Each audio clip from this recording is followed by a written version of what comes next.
Welcome guys. Today we move to transformation of sentences.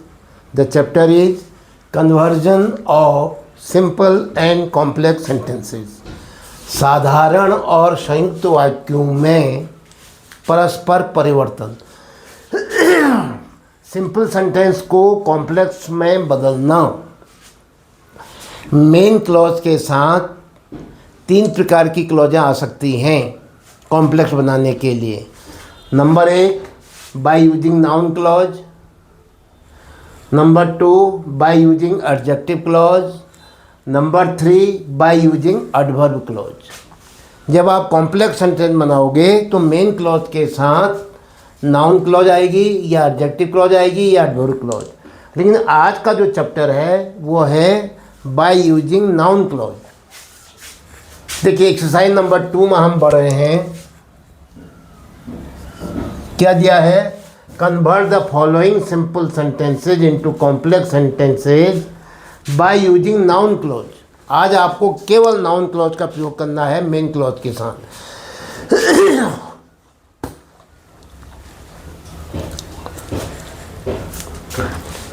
आज क्या दिया? Number 1 Mohan admitted his mistake.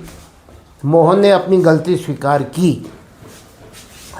तो Mohan admitted his mistake एक sentence है. मोहन सब्जेक्ट है, एडमिटेड वर्ब है.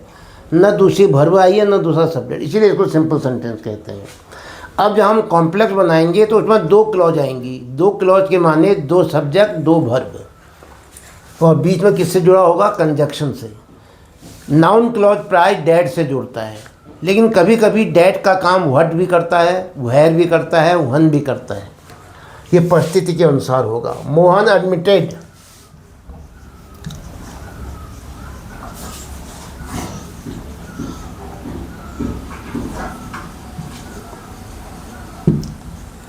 मोहन एडमिटेड क्या हो गया? Main clause.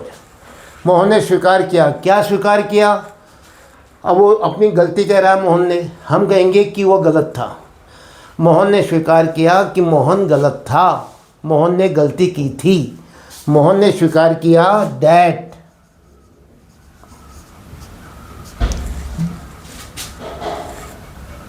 ही कॉमिटेड मिस्टेक, कि उसने गलती की थी. That he committed mistake. Commit में होता है कोई चीज़ को करना, गलती कर देने के लिए आता है कॉमिट. नहीं तो आप क्या सकते हो? Mohan admitted that he was in mistake. लो ये और सस्ता हो जाएगा आपका. That he was in mistake, कि उसकी गलती थी. यहाँ एडमिटेड था इसलिए मैं यहाँ वॉज लाया. अब 2 क्लॉज हैं. Mohan admitted main clause, that he was in mistake noun clause.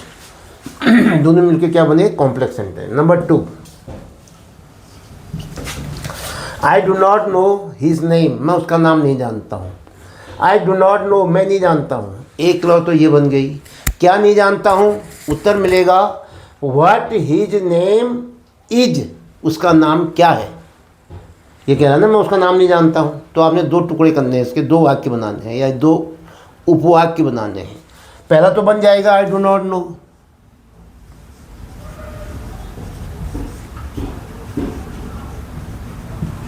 ये हो गया मेन क्लॉज या प्रिंसिपल क्लॉज. अब एक आना है नाउन क्लॉज. दैट से शुरू करो. दैट से भी काम नहीं बनना है. उसका नाम क्या है? अब ये क्या शब्द आ रहा है? क्या की अंग्रेजी होती है? व्हाट. वाक्य के बीच में आया है ना क्या, इसकी इंग्लिश होगी व्हाट. तो व्हाट दोनों काम करेगा. दैट का भी काम करेगा, अपना काम भी करेगा. I do not know what his name is. उसका नाम क्या है? I do not know main clause, what his name is noun clause. Sentence बना कॉम्प्लेक्स. देखिए सिंपल सेंटेंस है. She wants to know Sohan's date of birth. वह सोहन की date of birth जानना चाहती है. तो क्या होगा? शी वॉन्ट्स टू नो, वह जानना चाहती है. Sohan's date of birth. She wants to know एक बना लो पहले.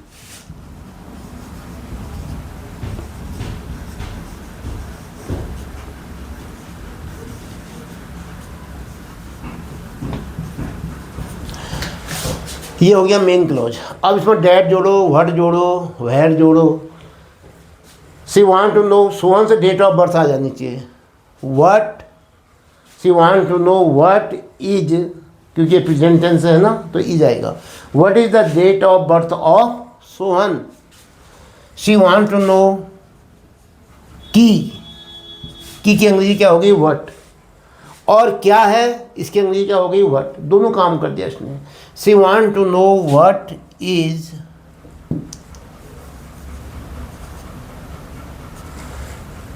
The date of birth of Sohan.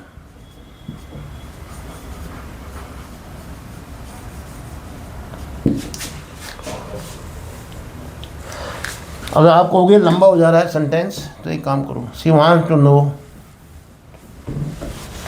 What is Sohan's, short में लिख दिया आपने, सोहन का, सोहन की, सोहन्स डेट ऑफ बर्थ।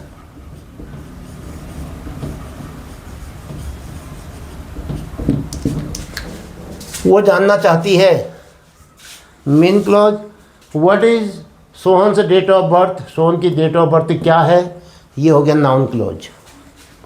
वो जानना चाहती है कि सोहन की डेट ऑफ बर्थ क्या है। आप तुम कहोगे कैसे हुआ noun clause. She want to know, वो जानना चाहती है, क्या जानना चाहती है, व्हाट इज सोहन से डेट ऑफ बर्थ। क्या, व्हाट और हु लगा के अगर उत्तर मिल रहा है तो नाउन क्लॉज होता है।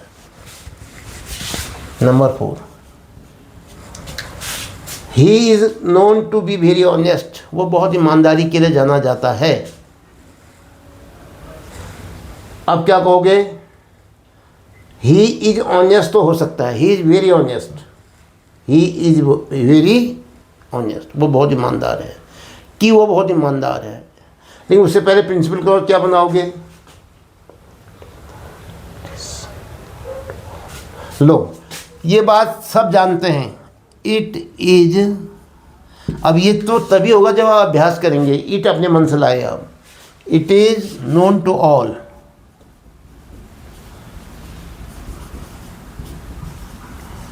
सब लोगों को इस बात का पता है। It is known to all, सबको ये बात पता है। क्या पता है भाई, that he is very honest. अब नाउन क्लॉज लगाओ, that he is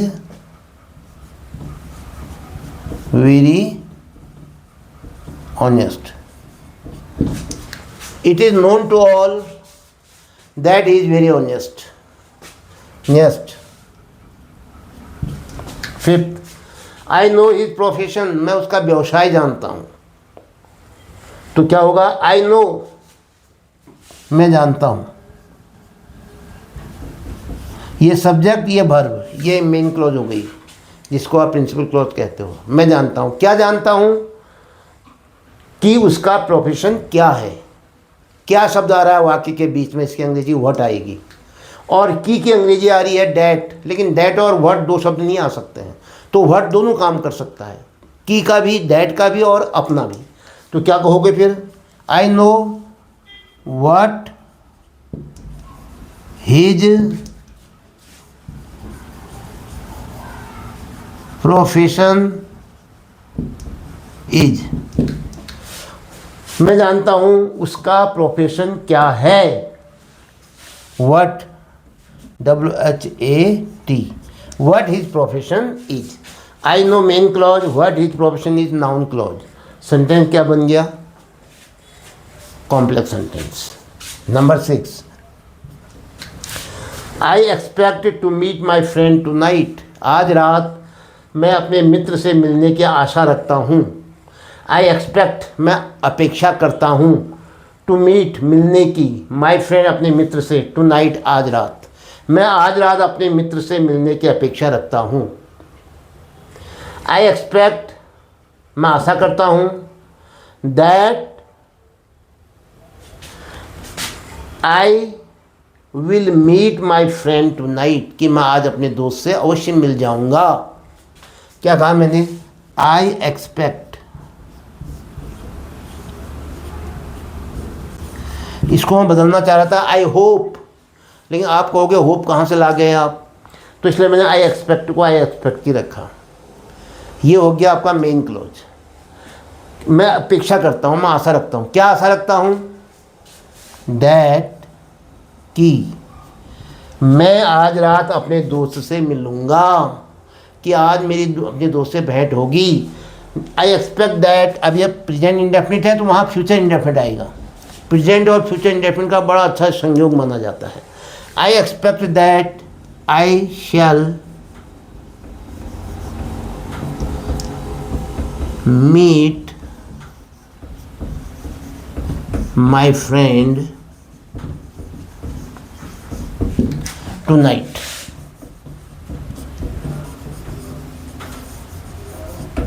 I expect that I shall meet my friend tonight। आप shall की जगह में will का प्रयोग भी कर सकते हैं, क्योंकि आजकल shall का प्रयोग बहुत कम होता है, सबके लिए will का ही प्रयोग होता है।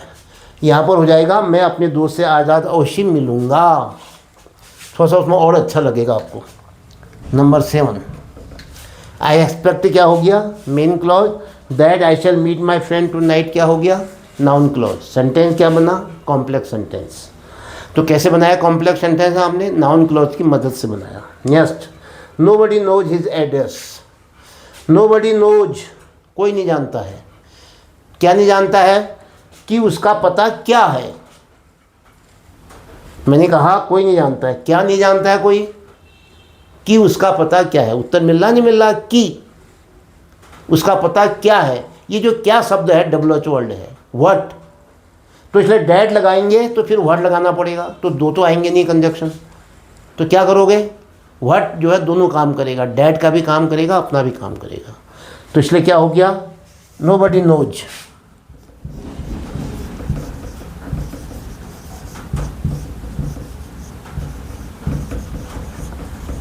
ये क्या आ गया? Main clause. या क्या कहोगे इसको आप? Principal clause.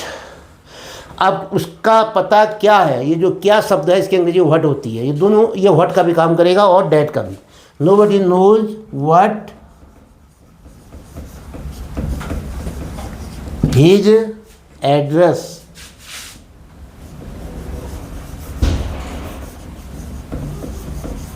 क्योंकि मैंने क्या लिखा? व्हाट इज हिज एड्रेस लिखोगे तो वाक्य प्रश्नवाचक हो जाएगा।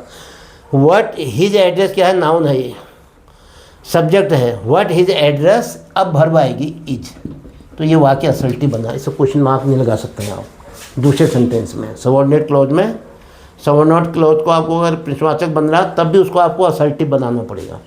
Nobody knows principal clause, what his address is noun clause, दोनों मिलकर के बना रहे हैं कॉम्प्लेक्स सेंटेंस।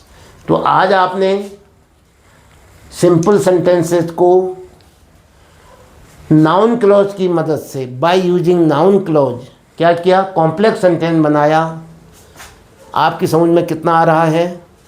9th-10th के स्टूडेंट्स के लिए बड़ा उपयोगी चैप्टर है, उसका रिवीजन हो रहा है, क्लॉजेज वाला चैप्टर। और बाकी ये चैप्टर जो है किसका है? ट्रांसफॉर्मेशन ऑफ सेंटेंसेस का। हम चेंज भी कर रहे हैं, कन्वर्ट कर रहे हैं, लेकिन अर्थ नहीं बदल रहा है। तो आपको ये वीडियो कितना समझ में आ रहा है, आप अपनी राय जो है कमेंट बॉक्स में अवश्य लिखें। अपने दोस्तों को वीडियो शेयर करें यदि आपको अच्छा लगता है, और चैनल को आप सब्सक्राइब करना न भूलें। इसके साथ ये वीडियो समाप्त होता है। जय हिंद।